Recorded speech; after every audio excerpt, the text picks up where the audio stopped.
très heureuse de vous retrouver sur Chérif La Télévision. Fidèles téléspectateurs, bonsoir et bienvenue dans ce journal. Au sommaire, fortifier les relations bilatérales en matière d'électricité.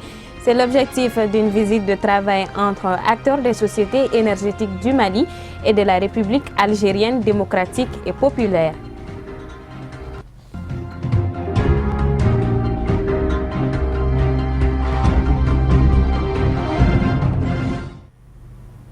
Ouverture de la 13e édition du séminaire de formation des sœurs CEFOS sur le thème « La musulmane au cœur du travail islamique, défis et exigences ».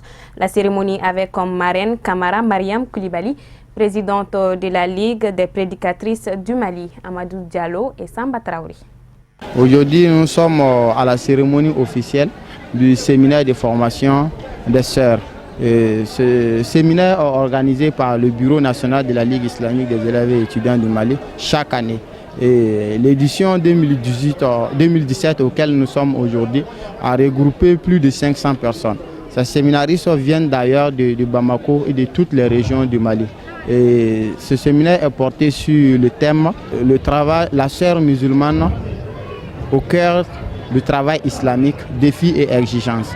Donc autour de ce thème central, nous allons discuter depuis hier.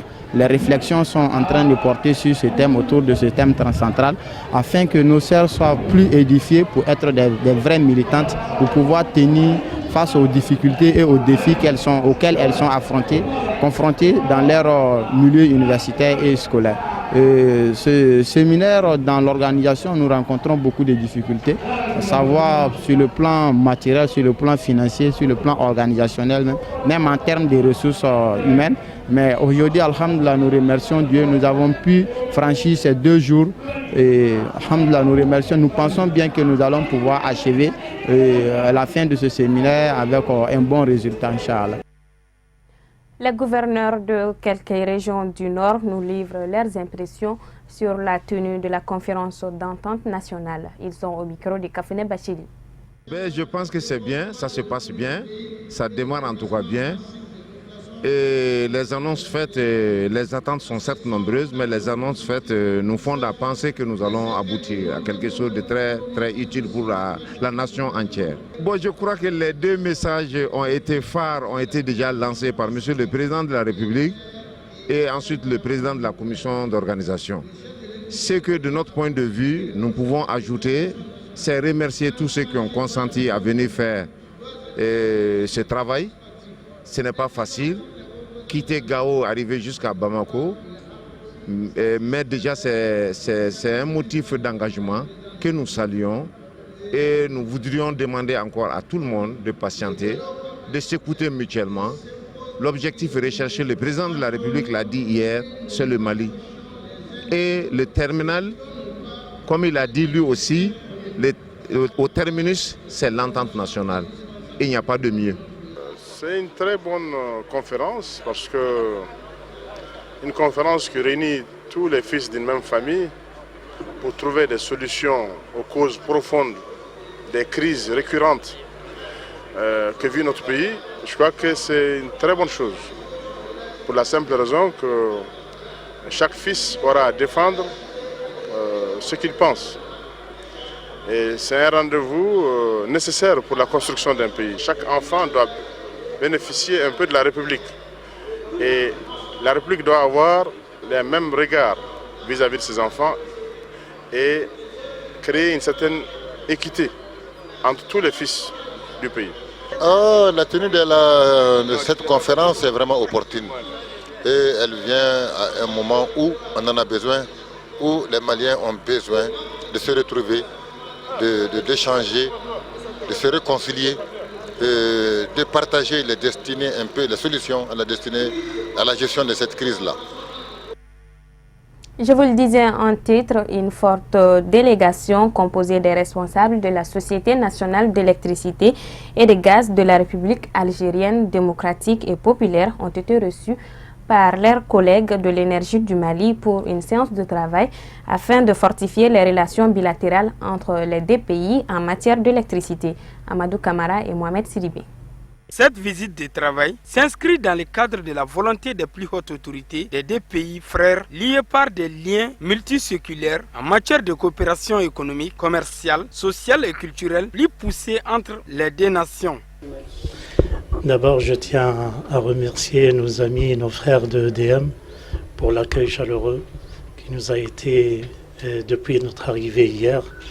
Cette rencontre s'inscrit, c'est la continuité de la première rencontre à Alger, où son Excellence, le ministre de l'Énergie, de l'électricité et de l'eau malien, est venu à la demande de notre ministre algérien. Et on a fait une excellente réunion à Alger, où on a dressé pratiquement une feuille de route entre la société Sonelgaz en Algérie et la société EDM au Mali pour une meilleure coopération et collaboration dans le développement du réseau des deux pays.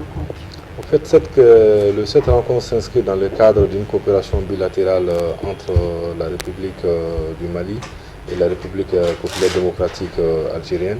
Il s'inscrit dans le cadre d'une coopération qui permettra aux deux pays de développer les ressources communes, notamment en termes de l'ingénierie, en termes du savoir-faire et en termes également de développement de nos différents secteurs, notamment celui qui est en cours aujourd'hui, c'est le secteur de l'énergie. Il faut dire que cette rencontre s'inscrit également dans le cadre de la grande commission mixte tenue à Bamako le 3 et le 4 novembre, co-présidée par son Excellence Monsieur le Premier ministre de la République du Mali et celui aussi de la République serbe d'Algérie, qui a mis en place des mécanismes permettant à nos deux pays de développer l'ensemble de nos ressources d'activité, à savoir l'énergie, le volet culturel, social, etc., pour que nos deux pays qui ont une grande frontière puissent développer des infrastructures énergétiques ensemble.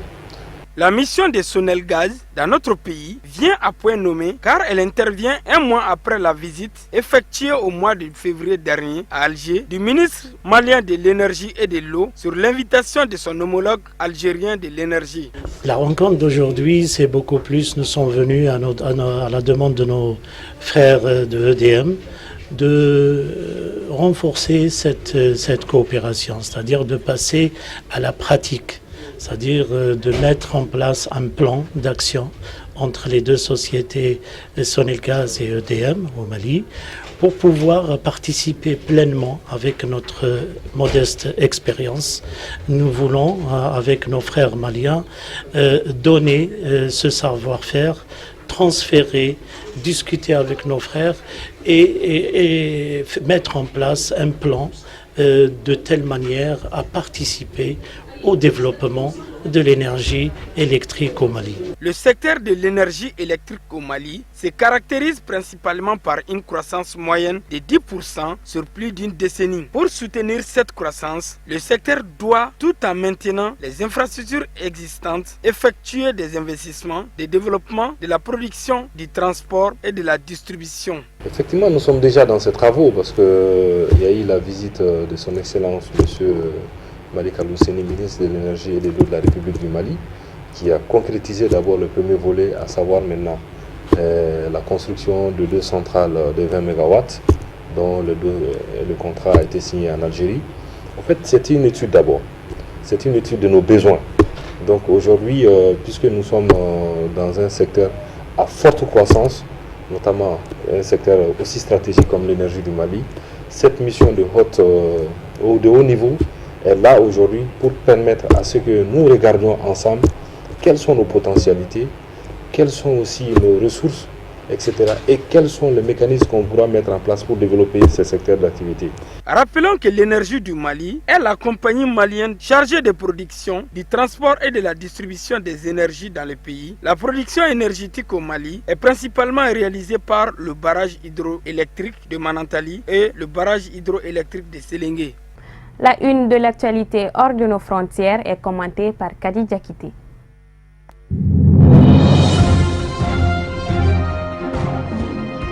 La cour d'assises d'Abidjan a acquitté mardi l'ex-première dame de Côte d'Ivoire Simone Gbagbo de crimes contre l'humanité lors de la crise post-électorale, un coup de théâtre alors que le procureur avait requis l'emprisonnement à vie.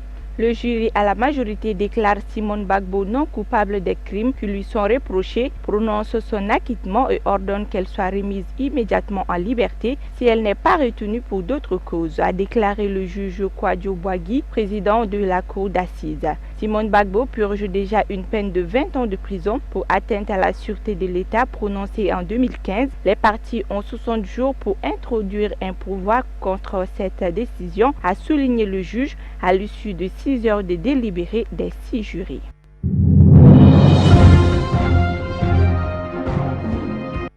Le président du Nigeria, Mahamadou Buhari, dont la santé reste fragile, aurait réduit ses heures de travail depuis son retour d'un congé médical. Selon plusieurs médias, le numéro 1 nigérian ne passera désormais qu'1 heure à 4 heures par jour dans son bureau afin de conserver un bon niveau d'énergie, ce qui pourrait considérablement, selon des sources diplomatiques et gouvernementales, ralentir le rythme des réformes économiques avancées à son absence. Le mal dont il souffre n'a pour l'instant pas été révélé, mais plusieurs sources font état d'un probable retour en Grande-Bretagne du chef de l'État nigérien au mois d'avril pour y suivre un nouveau traitement.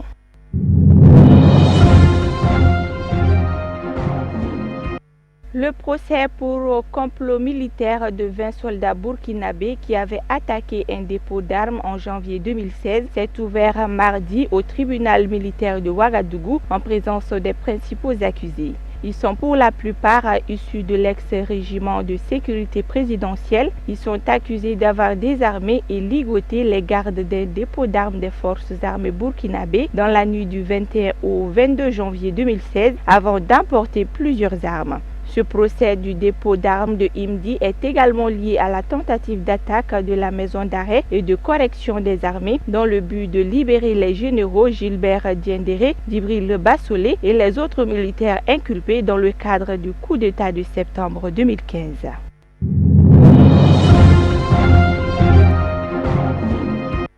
Après son extradition mi-mars du Sénégal vers la Guinée, Touba Diakité, l'ex-aide de camp du capitaine Moussa Dadis Camara, le chef de la junte militaire au pouvoir en 2009, est poursuivi pour son implication dans le massacre du 28 septembre 2009.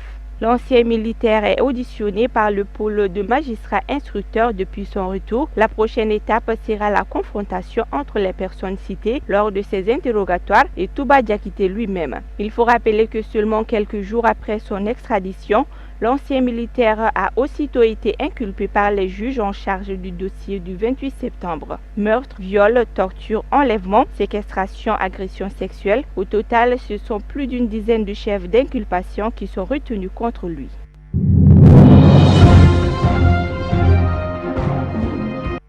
Les corps de 2 experts de l'ONU ont été retrouvés dans le centre de la RDC. Les Nations Unies étaient sans nouvelles depuis leur disparition le 12 mars dernier. Le gouvernement congolais affirme qu'il n'y a plus de doute possible. Les corps retrouvés lundi par la police sont bien ceux des 2 experts et interprètes congolais qui les accompagnaient. Ils reposent à la morgue de la mission de l'ONU près de l'aéroport de Kananga, la principale ville de la province. Le corps de leur interprète se trouve toujours à l'hôpital de cette localité. Leurs 3 chauffeurs sont toujours portés disparus. Tous les 6 avaient disparu le 12 mars à environ 120 km au sud de Kananga, 5 jours après leur arrivée dans la région. Les 2 chercheurs des Nations Unies, un Américain et une Suédoise, avaient pour mission d'enquêter sur les violations des droits de l'homme au Kasaï central. Ils sont tombés dans une embuscade quelques jours seulement après leur arrivée dans la région. Juste après l'embuscade tendue aux experts de l'ONU et leur enlèvement, les autorités parlaient de groupes non identifiés. Mais mardi soir, le gouvernement congolais accuse ces fameux miliciens Kamoina Sapou d'être responsables de ces assassinats.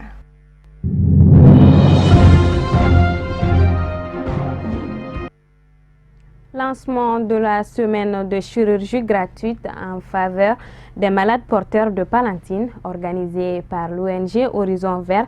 50 patients bénéficieront de cet appui d'un montant total de 6 500 000 francs CFA. La cérémonie a eu lieu ce mardi dans l'amphithéâtre de la Maison des Aînés de Bamako. Tata Touré et Mohamed Sidibé. Les malformations congénitales telles que la fente palatine constituent, en plus des déficits esthétiques et fonctionnels, un facteur de rejet pour les sujets qui sont affectés. C'est dans ce contexte que l'ONG Horizon Vert a mis en place une campagne de chirurgie de reconstruction du facial gratuite en faveur des femmes et des enfants atteints de palatine, afin de leur donner un nouveau sourire dans leur vie. La fente labiopalatine, communément appelée bec de lièvre, c'est une affection congénitale, c'est-à-dire que l'enfant naît avec. Et donc c'est une malformation qui peut toucher de manière souvent sur un côté, donc une fente unilatérale, ou bien souvent nous avons des formes compliquées de fente, c'est-à-dire qu'il y a la fente au niveau de la lèvre. Nous avons pu avoir une expertise et une accréditation auprès d'une ONG qui s'appelle Smile Train. Et c'est cette ONG américaine qui nous permet d'opérer depuis le 2010 autant d'enfants que nous voulons, parce que la chirurgie elle est gratuite. Et en fait, dès qu'on nous notifie un cas de fente labiopalatine, dès que c'est notifié, en ce moment nous faisons toute la prise en charge sur toute la chaîne, ce qu'on appelle le circuit du malade. Donc depuis les analyses qui sont faites pour évaluer l'état de santé de l'enfant, jusqu'aux médicaments et consommables, et on paye les blocs opératoires qui nous accueillent. Quand on prend les chiffres au Mali, il y a environ 1000 fentes qui naissent par an. Les parents qui ont pris part à cette cérémonie n'ont pas caché leur reconnaissance par rapport au soutien de l'ONG Horizon Vert. Des cadeaux ont été offerts à des enfants ayant bénéficié des soins chirurgicaux. Les enfants handicapés, pour les faire savoir qu'il y a des gens qui les aiment tels qu'ils sont, parce qu'ils n'ont rien fait pour mériter leur situation. Donc nous sommes là pour amener le réconfort, la joie dans le cœur de ces enfants qui se sentent diminués.